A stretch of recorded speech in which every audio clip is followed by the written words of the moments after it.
Hello students, welcome to this lecture.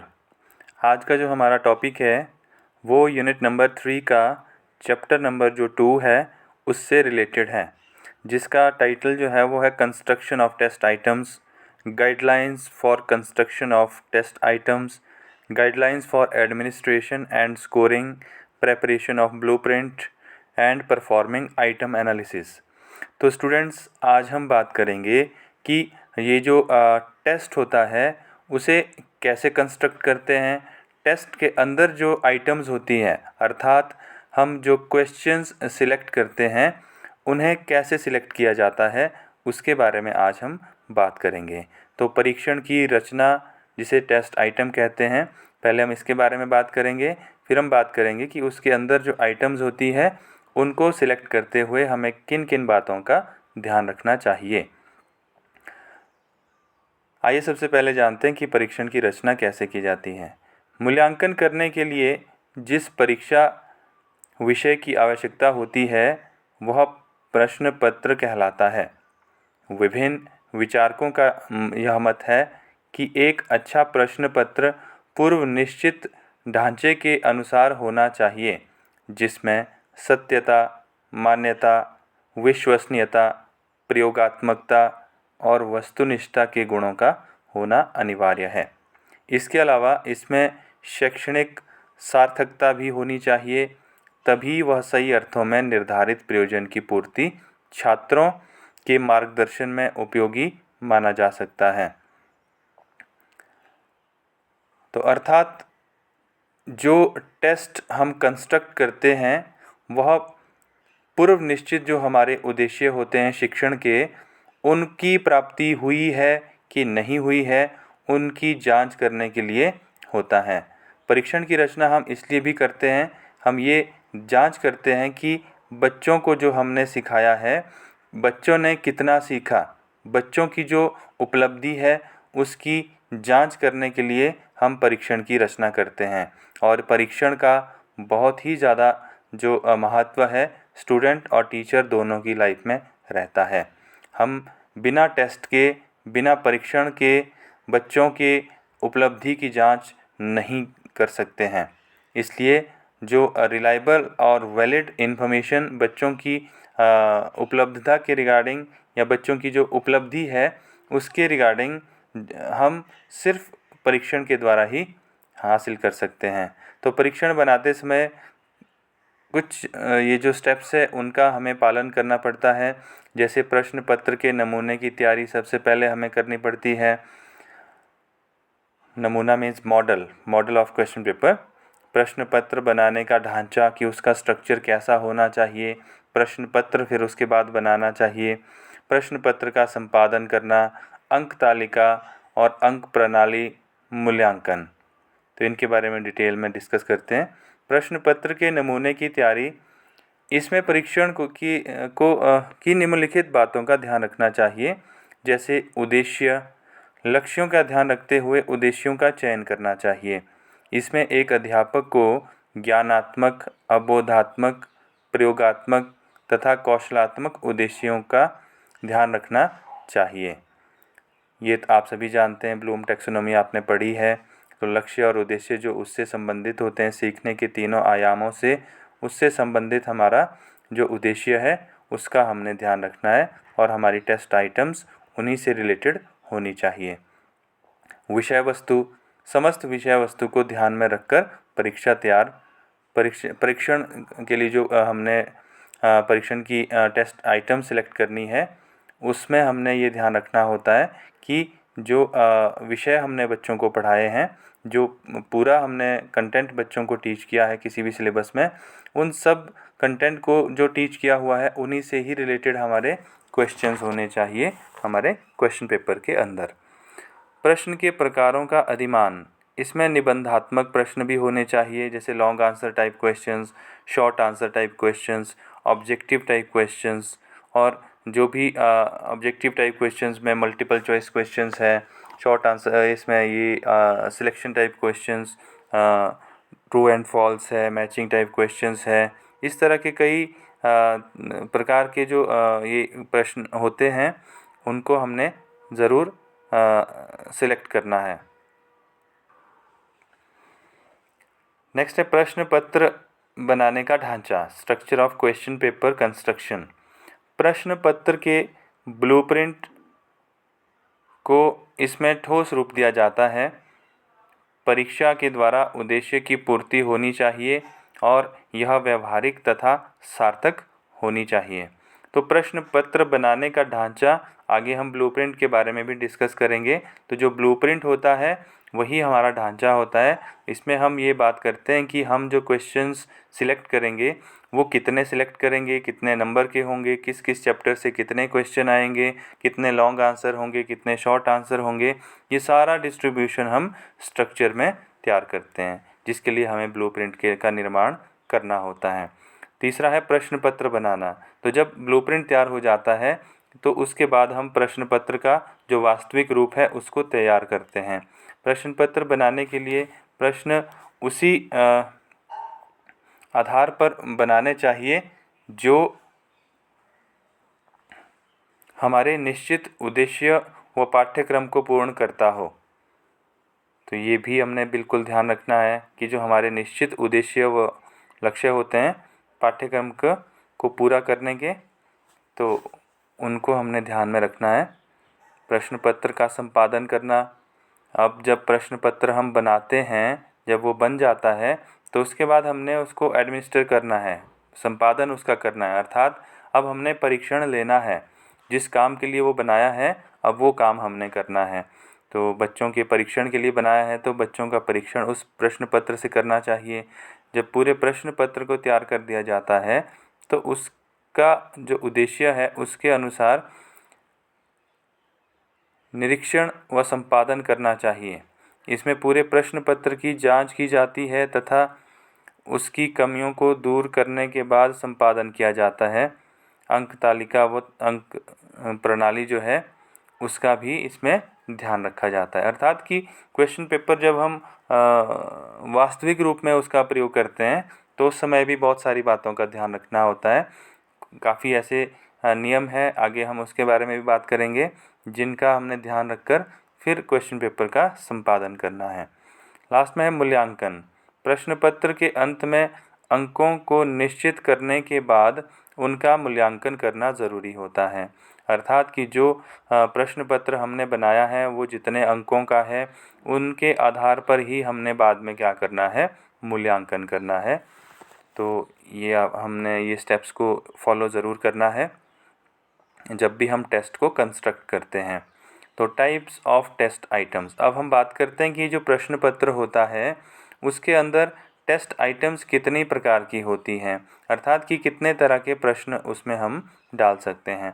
तो जैसा कि आपको पता है कि निबंधात्मक प्रश्न होते हैं जो कि डिस्क्रिप्टिव टाइप क्वेश्चंस होते हैं, जिनमें जो उत्तर है उनकी जो लेंथ है वो बहुत बड़ी होती है, तो इन्हें हम ऐसे टाइप क्वेश्चंस भी बोलते हैं।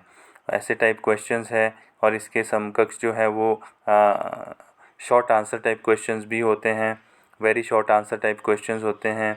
उसके बाद जो हमारे पास लेवल आती है वो आती है वस्तुनिष्ठ प्रश्न, जो ऑब्जेक्टिव टाइप के क्वेश्चंस होते हैं, जैसे रिकग्निशन टाइप क्वेश्चन है, कंप्लीशन टाइप क्वेश्चंस है, रिकॉल टाइप क्वेश्चंस होते हैं, फिल इन द ब्लैंक्स होते हैं, ट्रू एंड फॉल्स होते हैं, मल्टीपल चॉइस आइटम्स होती है, क्वेश्चंस होते हैं, मैचिंग टाइप मिलान संबंधी प्रश्न जो होते हैं, analogy type questions, arrangement type questions, number of series items.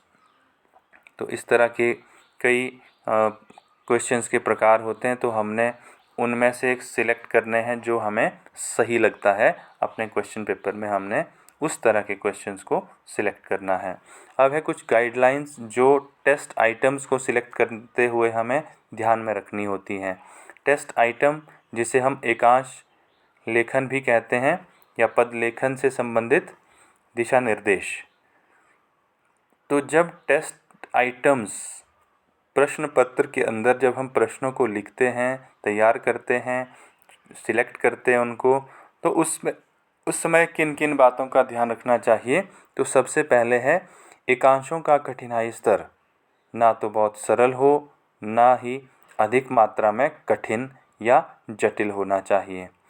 अर्थात जो क्वेश्चंस है वो बहुत ही ज़्यादा टफ भी नहीं होने चाहिए और बहुत ही ज़्यादा आसान भी नहीं होने चाहिए, क्योंकि इन दोनों प्रकार के एकांशों से संबंधित वैधता कम या निम्न प्रकार की होती है। अतः परीक्षण निर्माता को चाहिए कि वह एकांशों के कठिनाई स्तर को मध्यम स्तर का रखें। मध्यम स्तर आप सभी अच्छे से समझते हैं कि मध्यम स्तर जो है वो बहुत ही सही रहता है। एकांश की भाषा सरल तथा सार्थक होनी चाहिए तथा साथ ही एकांशों को स्पष्ट रूप से लिखा जाना चाहिए।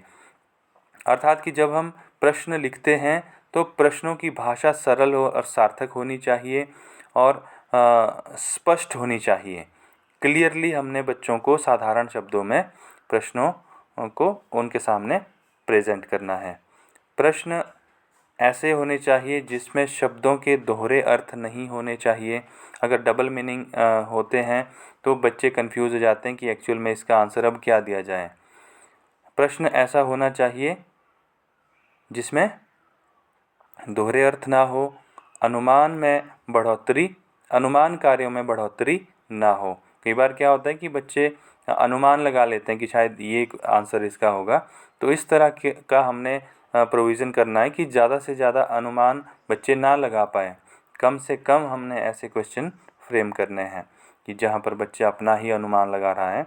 परीक्षण के द्वारा व्यक्ति के ज्ञान से संबंधित सभी पक्षों का मापन किया जा सके। अब ज्ञान से संबंधित जो पक्ष होते हैं वह आपको पता है कि 3 तरह के पक्ष होते हैं, ठीक है। जिस तरह से बच्चा सीखता है तो वो 3 डोमेन्स है, उनका आपने विशेष ध्यान रखना है कि जब भी परीक्षण में प्रश्न पत्र आप बनाते हो और उसमें उसकी जो टेस्ट आइटम्स होती है वो आपकी लर्निंग की जो 3 डोमेन्स है उनसे रिलेटेड होनी चाहिए। निश्चित उत्तर होना चाहिए कि जो भी प्रश्न आप पूछ रहे हो उनका एक डेफिनेट आंसर होना चाहिए। ऐसा ना हो कि आपका क्वेश्चन ऐसा है जिसके 2-4 उत्तर आ रहे हैं, तो आपका एक ही कोई डेफिनेट आंसर उसका होना चाहिए, जिससे कि कन्फ्यूज़न ना आपको रहेगी ना आपके स्टूडेंट्स को रहेगी। अंकों का सही विभाजन, जब हम प्रश्न पत्र तैयार करते हैं तो उसमें टेस्ट आइटम जो होती है सभी आइटम्स को हमने जो अंकों का विभाजन है वो हमने एक अच्छे प्रोपोर्शन में करना है।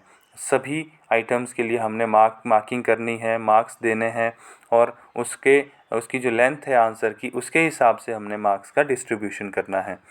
परीक्षण में प्रश्न पाठ्यक्रम से ही पूछे जाने चाहिए। ये आप सभी जानते हैं कि जो हमने बच्चों को पढ़ाया है उसी से ही रिलेटेड हमने प्रश्न पूछने हैं। उत्तरों के विकल्प, उत्तर के विकल्प होने चाहिए मल्टीपल चॉइस क्वेश्चंस में, और सही बात है कि बच्चों के पास उत्तर का विकल्प होना चाहिए। ऐसा ना हो कि आपने ऐसा प्रश्न पूछ लिया जिसमें बच्चे को आंसर देना ही बड़ा मुश्किल हो रहा है। तो उत्तर के विकल्प जो है वो बहुत ज़्यादा भी नहीं होने चाहिए और बहुत कम भी नहीं होने चाहिए। अब ब्लूप्रिंट की बात करते हैं। देखिए ब्लूप्रिंट क्या होता है कि जब हम प्रश्न पत्र हमने बनाना होता है तो प्रश्न पत्र निर्माण के लिए योजना को ध्यान में रखते हुए ब्लूप्रिंट बनाया जाता है। ब्लूप्रिंट एक ऐसा चार्ट होता है जिसमें उद्देश्य तथा जो विषय वस्तु है तथा प्रश्न प्रकारों को सम्मिलित रूप में लिखा जाता है, इसलिए इसे त्रिदिशा सूचक भी कहते हैं। इस चार्ट में प्रत्येक प्रकार के प्रश्नों की संख्या तथा उन्हें प्रदान किए गए अंक दिए जाते हैं। इसमें विकल्पों की संख्या भी दी जाती है। अर्थात जो ब्लूप्रिंट होता है उसमें हम ये निश्चित करते हैं कि किस चैप्टर से कितने प्रश्न आएंगे, लर्निंग के तीनों जो डोमेन है उनमें कौन कौन से प्रश्न हम पूछेंगे उनको भी हमने ध्यान में रखना होता है। हमारे पास बड़े लॉन्ग आंसर टाइप क्वेश्चन कितने होंगे, शॉर्ट आंसर टाइप कितने होंगे, मल्टीपल चॉइस कितने होंगे, ठीक है। तो टेस्ट ये जो प्रश्नों के प्रकार है वो भी हम यहाँ पर डिसाइड करते हैं कि किस किस तरह के होंगे और कौन सा क्वेश्चन कितने नंबर का होगा, किस चैप्टर से कितने क्वेश्चन होंगे और कितने नंबर के होंगे। हर चैप्टर वाइज ये भी डिटेल हम यहाँ पे ब्लूप्रिंट में शो करते हैं। अर्थात ये जो प्रश्न पत्र होता है उसका पहले ही जो प्लान स्ट्रक्चर तैयार किया जाता है, एक नक्शा जो तैयार किया जाता है उसे ही हम ब्लूप्रिंट कहते हैं। A blueprint is a guide for making something. It's a design or pattern that can be followed. Want to build the best tree house ever? Draw up a blueprint and follow the design carefully. The literal meaning of blueprint is a paper which is blue with plans for a building printed on it. अर्थात जो हमने बनाना है, जो कार्य हमने करना है, उसका पहले ही हम क्या करेंगे, एक नक्शा तैयार करेंगे, उसके हिसाब से फिर हम उस चीज़ को तैयार करेंगे। जैसे बिल्डिंग का नक्शा बनाते हैं फिर बिल्डिंग बनाते हैं, वैसे ही प्रश्न पत्र का पहले हम एक नक्शा तैयार करेंगे, एक पहले प्लान तैयार करेंगे, उसके बाद हम उसको एक्चुअली जो प्रश्न पत्र है उसको तैयार करेंगे। तो ये देखिए, ये ब्लूप्रिंट के लिए जो चीज़ें हम फॉलो करते हैं, तो जैसे मैंने पहले कहा था कि हम लर्निंग के डोमेन का पहले ध्यान रखेंगे। जैसे पहला यहाँ पे टेबल देखिए, इसमें showing the weightage allotted to the objectives, कि ऑब्जेक्टिव जो हमारे हैं वो हमारे कहाँ से रिलेटेड होंगे। जो हम एजुकेशन के ऑब्जेक्टिव्स को डिसाइड करते हैं, ठीक है, वो कौन कौन से लर्निंग के लेवल से हमने डिसाइड किए हैं। तो यहाँ पर हमने ध्यान रखना है कि जो प्रश्न पत्र हमने बनाया है, जैसे नॉलेज वाले ऑब्जेक्टिव्स से कितने % हमने क्वेश्चन पूछने हैं, कितने मार्क्स वहाँ के लिए देने हैं, अंडरस्टैंडिंग, एप्लीकेशन, स्किल्स, इस तरह से 100% जो क्वेश्चन हमारा जैसे 40 नंबर का है, तो ऊपर देखिए मार्क्स इसमें डिस्ट्रीब्यूट किए हैं कि नॉलेज से 5, अंडरस्टैंडिंग से 17, एप्लीकेशन से 16, स्किल से 2, टोटल 40। तो इस तरह से डिस्ट्रीब्यूशन करते हैं लेवल्स का, लर्निंग के लेवल्स का। और उसके बाद weightage given to the topic, कि ये जितने भी चैप्टर हमारे पास है, टॉपिक्स है, उनको हम कितना वेटेज दे रहे हैं, किस चैप्टर से कितने नंबर के क्वेश्चन पूछ रहे हैं। जैसे यहाँ पे 3 चैप्टर है, तो पहले चैप्टर से 13 नंबर के क्वेश्चन, दूसरे चैप्टर से 14 नंबर के, तीसरे चैप्टर से 13 नंबर के, तो टोटल 40 नंबर के। तो इस तरह से अगर आपके पास 10 चैप्टर का है, तो 10 चैप्टर को आपने टोटल नंबर का जितना क्वेश्चन पेपर आपका होगा उसके हिसाब से डिस्ट्रीब्यूट करना है कि कहाँ कहाँ से मैंने कितने नंबर के क्वेश्चन पूछने हैं। तो तीसरा इसमें जो टेबल है उसमें ये बताया weightage to given to different forms of questions, कि हमने अब अलग अलग तरह के जो प्रश्न होते हैं, प्रश्नों के प्रकार होते हैं, उनको क्या वेटेज देना है।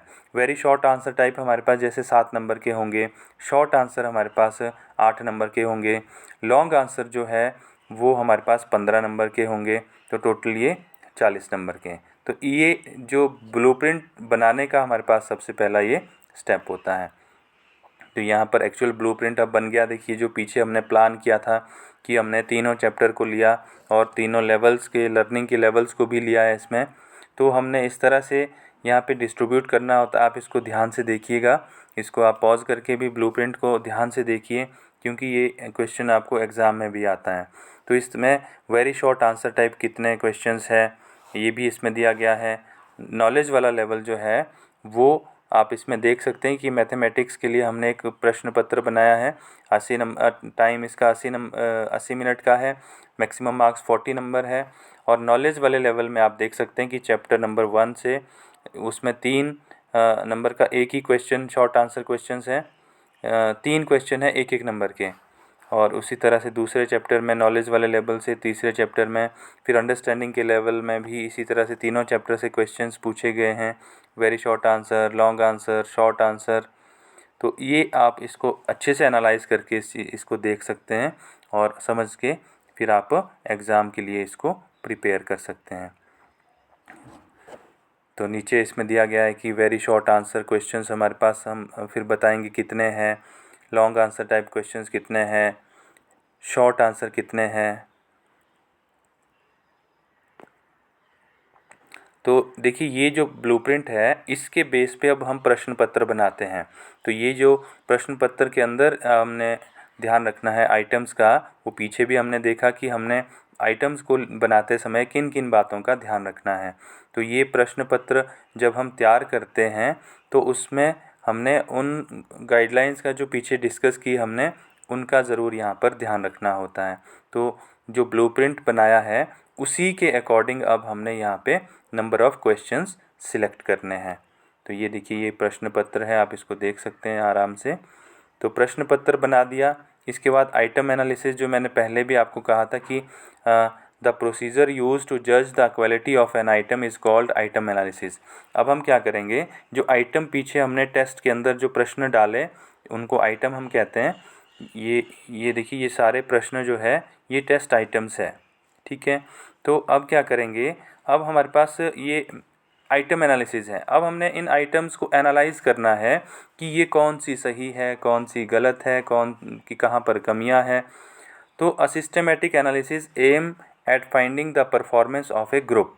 अब हम किसी भी ग्रुप में बच्चों की जो प्रोग्रेस है उसको चेक करेंगे कि किस आइटम में बच्चों की प्रोग्रेस कैसी है। तो इसमें दो स्टेप्स फॉलो किए जाते हैं। Count the number of students who answered question correctly. जब किसी भी प्रश्न का आप एनालिसिस करोगे तो उसमें क्या होता है कि हमने, जैसे मान लीजिए 100 बच्चे हमारी क्लासरूम में है, आपने 10 प्रश्न बच्चों को दिए हैं। प्रश्न नंबर 1 जो है उसमें कितने बच्चों ने सही उत्तर दिया, कितने बच्चों ने गलत उत्तर दिया, तो उसी के हिसाब से परसेंटेज निकल जाएगी। अगर मान लीजिए 100 में 80 बच्चों ने उत्तर उसका सही दिया तो हम बोलेंगे कि 80% जो है वो बच्चों ने आंसर सही दिया और 20% ने आंसर इसका सही नहीं दिया। स्टेप 2 में arrange the answer sheet from the highest score to the lowest score. तो हम हाईएस्ट स्कोर पहले ऐड करते हैं। जैसे आपने भी देखा होगा कि हम जब रिज़ल्ट तैयार करते हैं तो सबसे पहले हाईएस्ट वालों को शो करते हैं कि सबसे ज़्यादा नंबर किसने लिए और उससे कम कम नंबर किसने लिए, उस हिसाब से हम तैयार करते हैं। तो अब अगर हम बात करें मार्किंग स्कीम की, तो जो प्रश्न पत्र हमने बनाया है, ठीक है, जो हम बनाते हैं, जैसे अभी पीछे जो प्रश्न पत्र आपको दिखाया उसमें मार्किंग सिस्टम, उसमें आंसर्स हमें पहले पता होने चाहिए। हमने उसका आंसर्स को पहले सिलेक्ट करना है अच्छे से। हमारे पास उसके पूरा एक टेबल होना चाहिए, तो जिसमें कि हर आंसर के लिए हमने मार्किंग भी देनी है। जैसे यहाँ पर इसमें पिक्चर में आपको दिखाया गया है, आंसर्स सारे देखिए पूरे सभी क्वेश्चंस के हैं। तो अब बच्चों ने क्या प्रोग्रेस की, नंबर ऑफ़ स्टूडेंट्स अटेम्प्टेड, जैसे यहाँ पे 15 है, 15 स्टूडेंट्स है इसमें, तो इसमें पूरा number of students attempted 15 serial number में देखिए यहाँ पे जितने भी हमारे क्वेश्चंस होंगे, जैसे पहले में 40 पहला सीरियल नंबर में क्वेश्चन नंबर देखिए यहाँ पे 40 नंबर ऑफ़ स्टूडेंट्स अटेम्प्टेड है और number of students attempted question correct 38।